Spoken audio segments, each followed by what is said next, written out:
I never thought I'd come back to my hometown and find nothing. And when I say nothing, I'm not exaggerating. Where my house used to be, my house, by the way, now there was nothing but dirt, a piece of broken fence, and a damn HOA sign announcing the construction of a community park. It took me a few seconds to absorb the scene, not because I'm a calm, controlled human being, but because my brain simply refused to process it. I blinked, looked again, looked at the street, checked the address. Yes, it was there. I wasn't hallucinating. My house, my property, the home I bought with my own money, had simply been turned into an empty lot. I took a deep breath, really deep. The kind of breath you take when you feel your blood rising and need to stop it from exploding before the show starts. It was obvious who was behind this.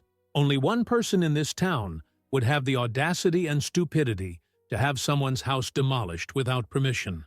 The supreme queen of local mediocrity, the president of the HOA. I already knew her track record, always inventing some ridiculous new rule, controlling the colors of houses, banning too flashy Christmas decorations, fining children for riding their bikes on the sidewalk. But destroying a house? That was a new level of insanity. And there was one detail she'd clearly forgotten. I'm not just a defenseless resident. I'm the local police chief, and I was about to make her day a real nightmare. I picked up the phone and called the city's records department. I need to confirm something, I said bluntly. Have any demolition permits been approved for my property in recent months?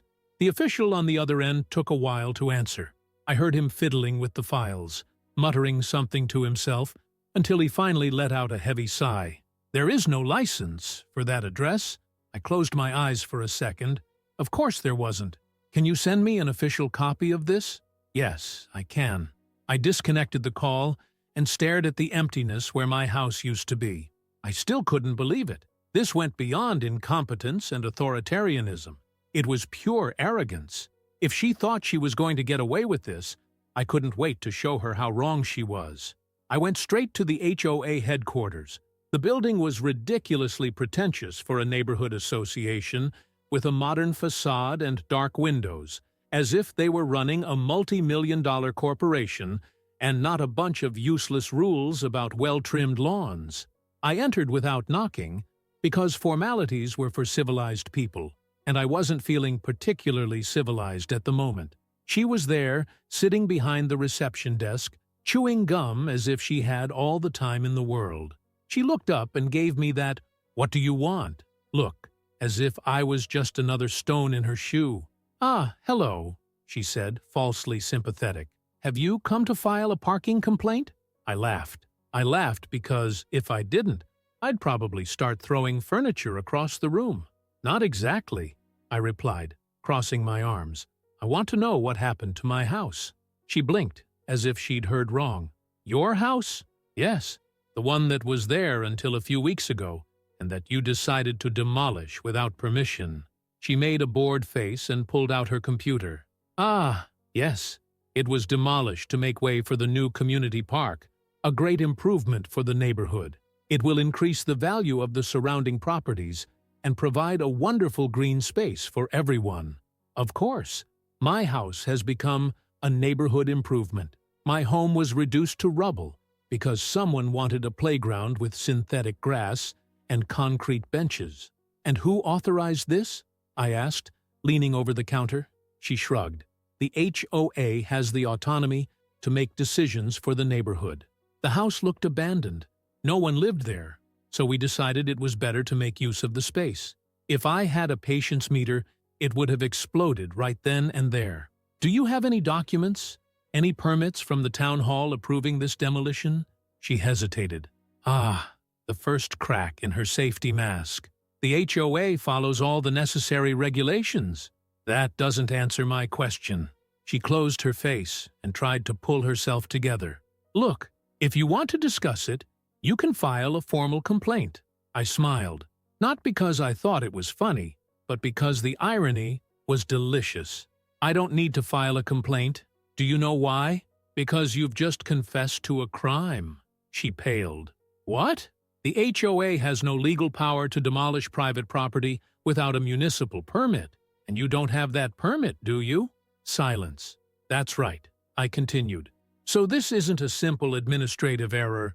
This is illegal destruction of property. And guess what? I'm the chief of police. Her face turned as white as paper. You can't. That's not fair. Oh yes, I can. I will. I walked away, leaving her standing there, paralyzed. I left the HOA building and immediately called my team. I want a full investigation, I ordered. I want to know who approved this, who made the contract with the demolition company. I want every name involved in this mess. On the other end of the line, my longtime partner laughed. This is going to be fun. For us, yes. For them, not so much. I hung up and stared at the sky. I knew the battle was just beginning, but one thing was certain. That woman thought she could knock down my house without consequences.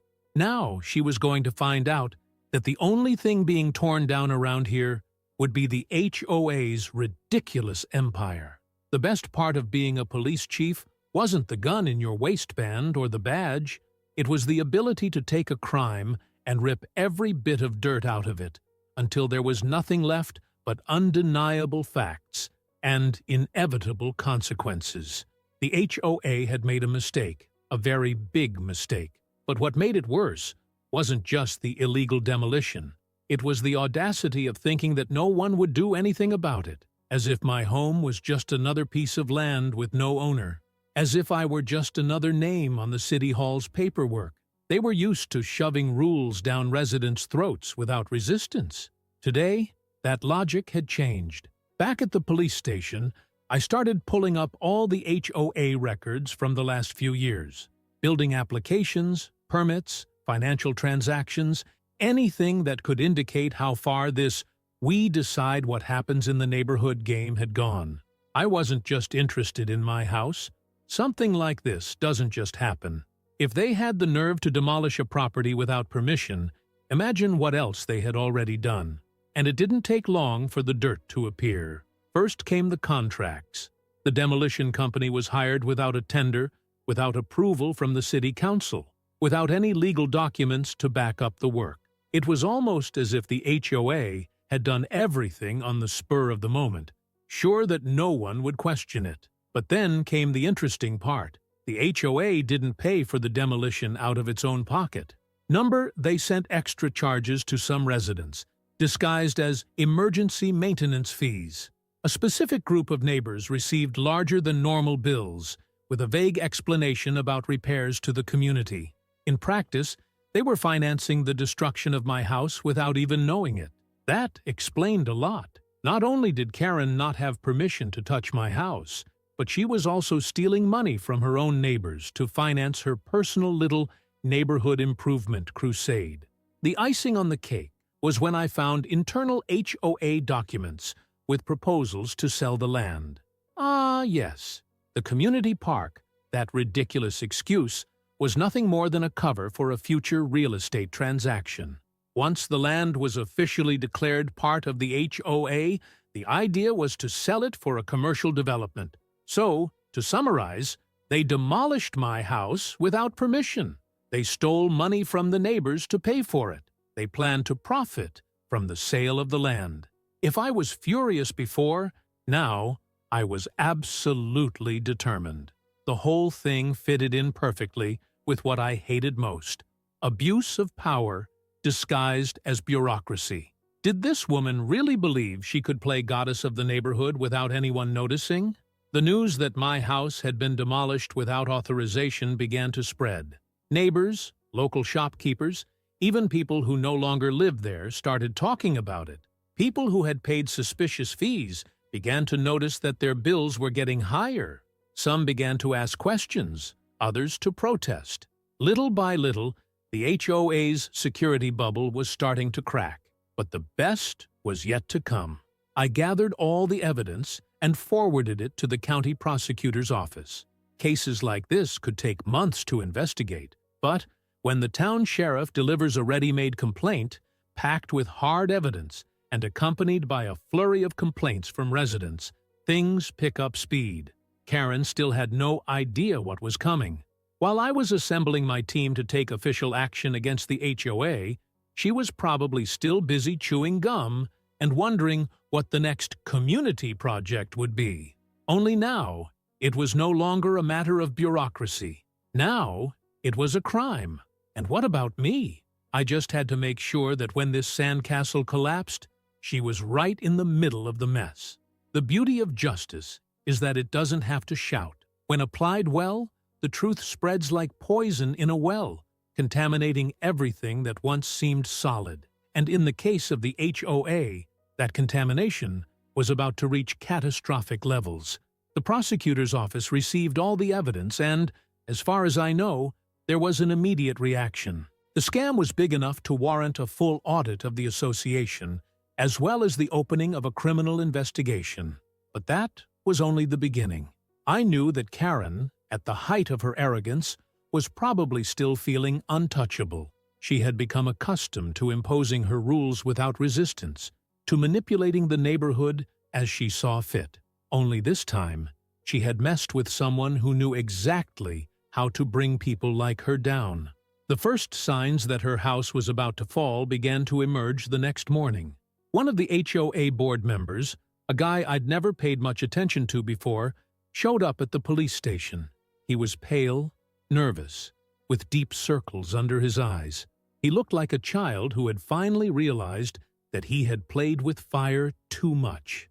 I need to talk to you about the HOA, he muttered, drumming his fingers on the reception desk. I looked up from my coffee and waved for him to follow me into my living room. As soon as he sat down, he collapsed into his chair as if he were carrying a lead weight on his back. I didn't know it was illegal, he began. I mean, I knew there was something weird about it, but I thought it was just, HOA stuff.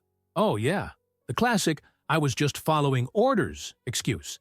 But, to be fair, I knew how to recognize when someone was really scared, and that man was terrified, not of me, but of what was about to happen.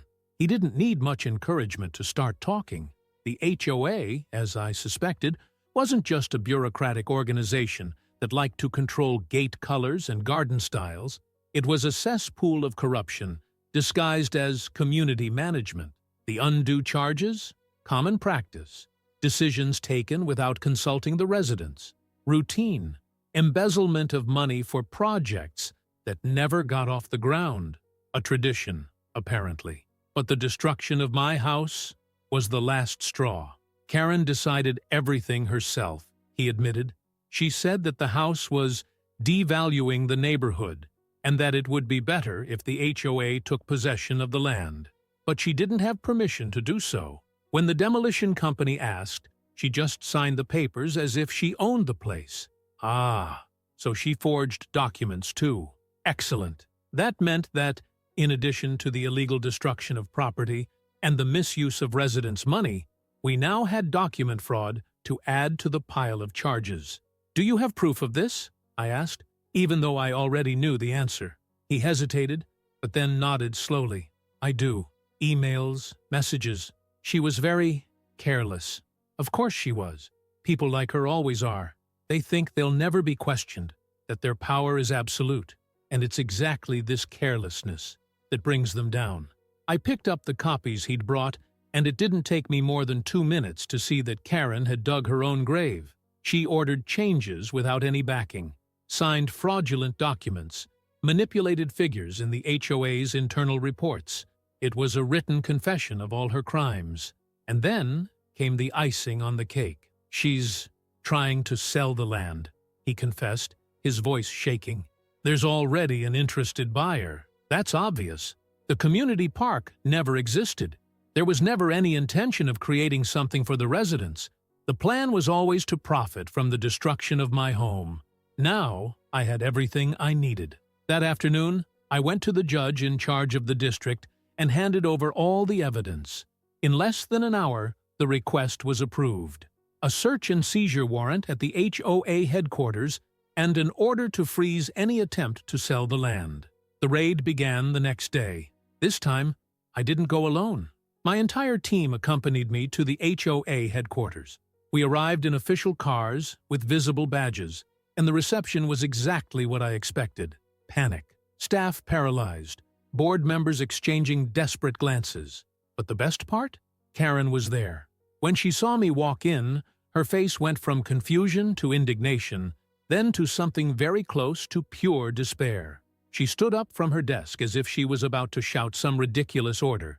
But before she could say anything, I handed her the documents. Search warrant, court order, criminal investigation. She flipped through the papers with trembling hands. For the first time since it all began, she realized that she was dealing with something much bigger than a simple neighborhood complaint. "This is an abuse of authority," she tried to argue, her voice filled with panic. "You can't just invade my association." I smiled. "You can try explaining it to the prosecutor." It was then that one of my officers found the folder containing the land sale documents. Everything was pretty much finalized. The buyer had already made an initial deposit. The only thing missing was the final signature. Karen was minutes away from profiting from the crime. But now, the only thing she was going to sign was her official statement at the police station. She tried arguing, threatening, even crying. But none of that changed the facts. The HOA was falling apart, and she, at the center of it all, finally realized that her era of power had come to an end. If there's one sound I never tire of hearing, it's the sound of handcuffs closing on the wrist of someone who thought they could break the law with impunity. Karen was standing in the middle of HOA headquarters, eyes wide, mouth opening and closing as if trying to find words to escape the situation. But there was nothing to say. Everything was out in the open. Forged documents, suspicious transactions, illegal orders, and, of course, the brazen attempt to sell my house for personal profit. The county prosecutor wasted no time.